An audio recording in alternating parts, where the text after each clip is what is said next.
بسم اللہ الرحمن الرحیم اللہم صلی علی محمد وعلی آل محمد۔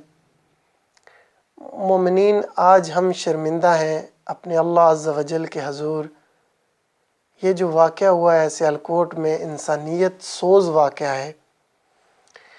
ایک کمپنی جو سپورٹس کا کوئی سامان تیار کرتی ہے وزیر آباد روڈ پر، اس میں ایک سری لنکن مینیجر تھا جس پر یہ الزام ہے کہ اس نے مذہبی تحریر جو لکھی ہوئی تھی، مذہبی عبارت، محتاط الفاظ میں بول رہا ہوں، اس نے توہین کی۔ یہ اس پر الزام لگایا گیا اور اس کو پھر مارنا شروع کر دیا گیا، اینٹوں سے، پتھروں سے، بالوں سے، اور اس طرح کے انسان دیکھ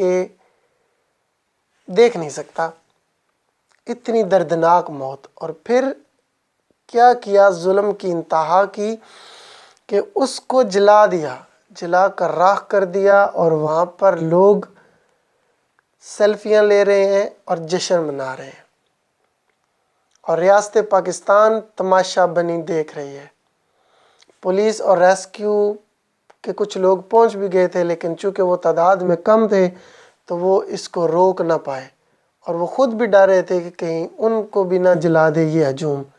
یہ جو ہجوم ہوتا ہے نا، ایک انسان کو مارنا اس ہجوم کے لیے بہت آسان ہوتا ہے، لیکن اسی ہجوم کو صبح فجر کی نماز، سردیوں میں، دسمبر کا مہینہ ہے، اٹھ کر جا کر پڑھنی پڑے تو بہت کٹھن محسوس ہوتا ہے۔ یہی ہجوم اگر رشتہ داروں سے اس نے سلوک کی باری آئے تو مشکل پیش آ جاتی ہے اس کو۔ اسی کو اگر ماں باپ سے ان کی خدمت کرنی پڑ جائے تو کٹھن محسوس ہوتا ہے۔ اسی ہجوم کو ہمسایوں کے حقوق پورے کرنے میں بہت دشواری محسوس ہوتی ہے۔ گویا کہ اس ہجوم کو جو ایک نہتے انسان کو، یا جس پر الزام لگائیں کہ یہ گستاخ ہے، اس کو مارنا، جس کے لیے بہت ہی آسان اور دین کا فریضہ سمجھ کے وہ کرتے ہیں، جو دین کے اصل فرائض ہیں، جو اصل دین ہے، ان معاملات کو سر انجام دینے میں ان کو بہت ہی مشکل پیش آتی ہے۔ جس لیے یہ ہجوم جو آسان کام ہے، ذرا آسان کام ہے، وہ کر کے اپنے لیے جنت پکی کرنے کے چکر میں لگے رہتے ہیں۔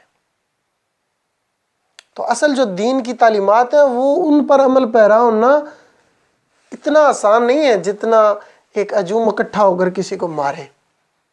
اب انہوں نے زندہ جلا دیا۔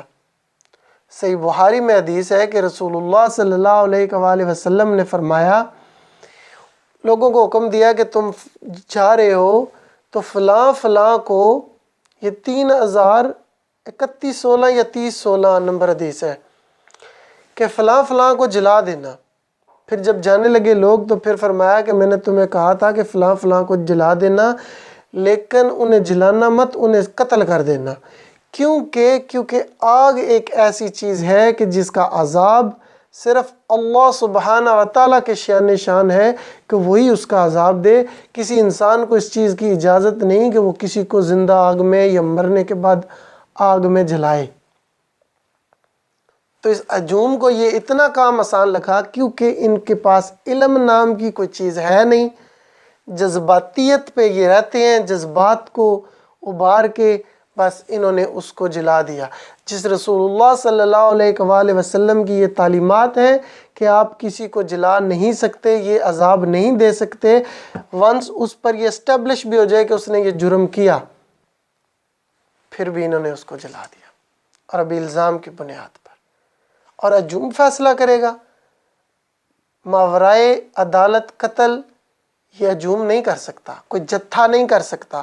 اس ملک کا قانون ہے، ریاست کو یہ کام کرنے دیں، یہ ریاست کا کام ہے، ریاست کو کرنے دیں۔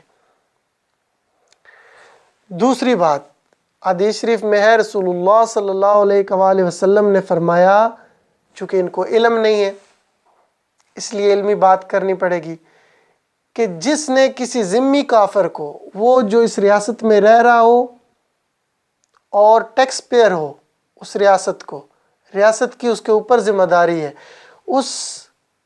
جس کسی نے ذمی کافر کو ناحق قتل کیا وہ جنت کی خوشبو تک نہ پائے گا، جبکہ جنت کی خوشبو 40 سال کی مسافت پہ آنا شروع ہو جائے گی۔ یعنی کہ میں جہاں پر ہوں یہاں سے اگر مجھے چل کے 40 سال لگیں جنت میں پہنچنے کے لیے تو یہاں پر جنت کی خوشبو آنا شروع ہو جائے گی۔ اللہم لا تجلنا منہم، اے اللہ ہمیں ان لوگوں میں سے نہ کرنا۔ اور قرآن کی آیت سورہ مائدہ کی تو آلموسٹ ہر آدمی کو پتہ ہے کہ اللہ سبحانہ و تعالیٰ نے فرمایا کہ جس نے کسی ایک انسان کو قتل کیا گویا اس نے پوری انسانیت کو قتل کر دیا، اور جس نے کسی ایک انسان کو بچایا گویا اس نے پوری انسانیت کو بچا لیا۔ تو سری لنکا کی عوام سے میں کہنا چاہوں گا کہ ہم شرمندہ ہیں۔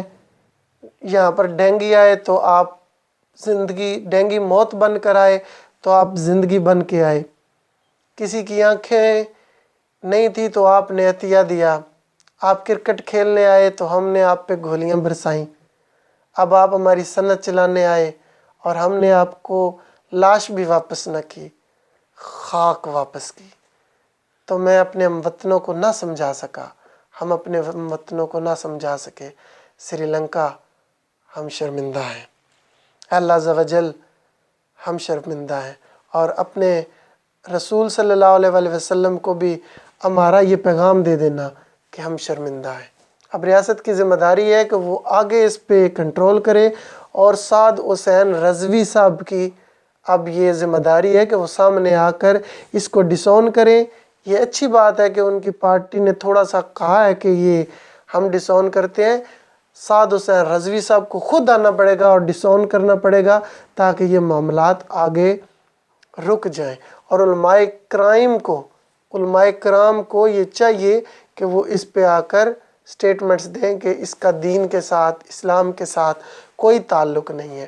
اب FATF کی تلوار جو ہم پر لٹک رہی ہے وہ اب لٹک نہیں رہی، وہ تھوڑی سی چبھوئیں گے بھی۔ آگے آپ گرے لسٹ میں ہے نا، تو اب وہ خدا نہ خواستہ اللہ نہ کرے وہ آپ کو بلیک لسٹ میں بھی کریں گے۔ یہ جو حرکتیں آپ کرتے ہیں، اب آپ سوچیں گے آپ کی اس حرکت کی وجہ سے جو باہر پاکستانی بیٹھے ہوئے ہیں ان پر کیا گزرے گی، جو دنیا میں کیا جواب دیں گے وہ لوگوں کو، اور ان کے ساتھ کیا رویہ اختیار کیا جائے گا۔ ہم انڈیا پہ باتیں کرتے ہیں کہ RSS والے یہ ظلم کر رہے ہیں، آپ نے تو ایسی مثال سیٹ کر دی کہ اب اس کا ہم کیا جواب دیں گے ان لوگوں کو، ہندوستانیوں کو کیا جواب دیں گے، پوری دنیا کو ہم کیا جواب دیں گے، اور سب سے بڑھ کر کل اللہ کے حضور جب جائیں گے تو روز محشر کیا جواب دیں گے کہ ہم نے کیا کیا۔ یہ پاکستان تو اسلام کا قلعہ تھا اور ہم کیا کر رہے ہیں۔ تو ایسی اگر کوئی بات ہو تو آپ صبر رکھا کریں اور قانونی کارروائی کیا کریں۔ دیکھیں پاکستان میں تو اب 295C ہے، رسول اللہ صلی اللہ علیہ وآلہ وسلم کی شان میں اگر کوئی گستاخی کرے تو وہ قانون ہے، اس میں چھیڑ چھاڑ ہوئی تھی تو پورے پاکستان نے احتجاج کیا تھا۔ الحمدللہ وہ قانون جب ہے تو پھر یار آپ کو کسی کو بھی، کسی ایک انسان کو، کسی گروہ کو کیا ضرورت ہے کہ وہ قانون ہاتھ میں لے۔ تو آپ میرے بھائی اتنے بڑے عاشق نہ بنیں، عشق کرنا ہے تو رسول اللہ صلی اللہ علیہ وآلہ وسلم کی تعلیمات پر عمل پیرا ہو کر بتائیں۔ ایسا کوئی معاملہ ہو تو اس کو عدالت تک لے کے جائیں، قانونی کارروائی کریں۔ اللہ سے دعا ہے کہ اللہ تعالیٰ ہم پر ناراض نہ ہو، ہمیں معاف کر دے۔